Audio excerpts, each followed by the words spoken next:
जो भी चीज़ आप पहले दिन पढ़ रहे हैं उसको कोशिश करें कि 3 दिन बाद फिर से देखें। जितनी बार आप रिवीजन करते हैं उतनी सक्सेसिव टाइम, आपका जो रिवीजन करने का टाइम होता है वो कम हो जाता है। जैसे अगर आपको एक किसी टॉपिक को पढ़ने में 3 घंटे लग गए, जब आप सेकेंड टाइम पढ़ेंगे तो 3 घंटे नहीं लगेंगे, उसमें फिर 2 घंटे लगेंगे। फिर जब आप उसको 6 दिन बाद वापस पढ़ेंगे तो 1 घंटे लगेंगे, और कुछ दिन बाद फिर से जब आपको लगेगी फिर रिवाइज कर लेना चाहिए, हफ्ते भर बाद या फिर मान लेते हैं 14 दिन बाद,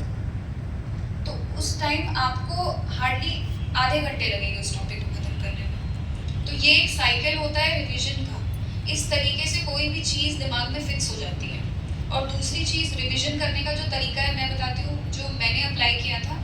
कि किसी भी चीज़ को ना जब आप कई बार पढ़ लेते हैं तो लास्ट में उसको रिवाइज करने का सबसे बेस्ट तरीका होता है कि आप टेस्ट सीरीज सॉल्व करिए, क्वेश्चंस करिए, चाहे वो प्री हो, मेंस हो, कोई भी हो।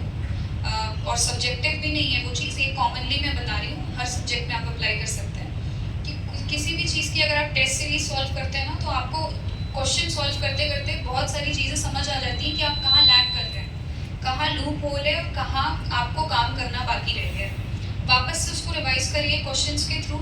और उसके बाद आई होप कि याद रहेंगी चीज़ें। बाकी रिविजन तो ऐसी चीज़ है कि रेपिटेटिवली करनी ही पड़ती है, और यूपीएससी या फिर पीसीएस दोनों की पढ़ाई में सेम ट्रेंड है कि इतना कुछ पढ़ने को होता है, इतना वास्ट सिलेबस होता है कि अनलेस एंड अनटिल आप कंटिन्यूस रिविजन प्रोसेस में रहेंगे, कोई भी चीज़ होगी वो भूल ही जाएगी। तो आई होप अगर इस तरीके से आप करेंगे तो